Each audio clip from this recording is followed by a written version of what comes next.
Hello friends, welcome to Bava's cooking. வாங்க நம்ம இன்றைக்கி மட்டன் குழம்பு எப்படி செய்கிறதுன்னு பார்த்துடலாமா?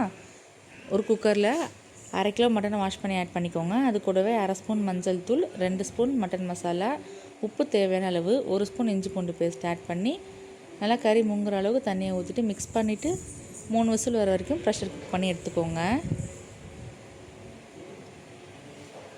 இன்னொரு பக்கம் ஸ்டவ் ஆன் பண்ணி ஒரு பாத்திரம் வச்சுக்கோங்க. அதில் 3 குழிக்கரண்டி எண்ணெய் விட்டுக்கலாம். எண்ணெய் விட்டு 3 கிராம்பு, சின்ன துண்டு பட்டை, 2 ஏலக்காய், 1/2 ஸ்பூன் சோம்பு ஆட் பண்ணி எல்லாம் பொரிஞ்சதுக்கப்புறமா 150 கிராம் சின்ன வெங்காயம், ஒரு கொத்து கருவேப்பிலை, வெங்காயத்தை நல்லா பொடியாக நறுக்கி ஆட் பண்ணிக்கோங்க. பெரிய வெங்காயத்தை விட சின்ன வெங்காயம் ஆட் பண்ணும்போது நம்ம நான்வெஜ்ஜுக்கெலாம் ஃப்ளேவர்ஃபுல்லாக இருக்கும். வெங்காயம் நல்லா கண்ணாடி பதம் வந்ததுக்கப்புறமா 2 டேபிள் ஸ்பூன் இஞ்சி பூண்டு பேஸ்ட் ஆட் பண்ணிக்கலாம். நல்லா பச்சை வாடை போக எண்ணெயிலே வதக்கி விட்டுக்கோங்க.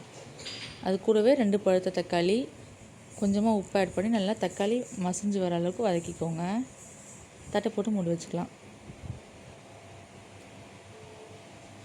ஒரு 3 to 4 மினிட்ஸில் தக்காளி நல்லா வெந்து வந்துடும். நல்லா ஒரு மிக்ஸ் பண்ணிவிட்டு நம்ம வேக வச்சு எடுத்து வச்சுருந்தா மட்டன் எலுப்பை அதில் ஆட் பண்ணிக்கலாம் தண்ணியோடவே.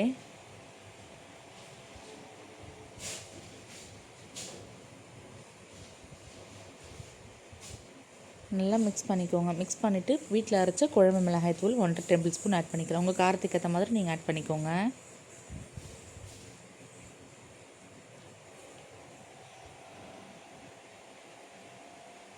நல்லா கிளறி விட்டுட்டு தட்டை போட்டு மூடி வச்சுக்கலாம். நல்லா கொதித்து பச்சை வாடெல்லாம் போகட்டும்.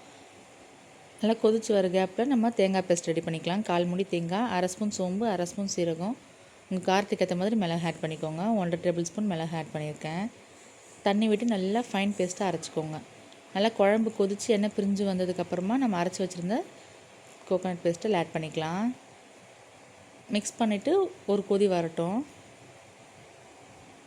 நல்லா அந்த அளவுக்கு கொதித்து வந்ததுக்கப்புறமா கருவேப்பிலை, கொத்தமல்லி மேலே தூவிட்டு ஸ்டவ் ஆஃப் பண்ணிடலாம். இது ரைஸ் கூட, இட்லி, தோசை கூடலாம் வச்சு சாப்பிட்டிங்கன்னா சூப்பராக இருக்கும்.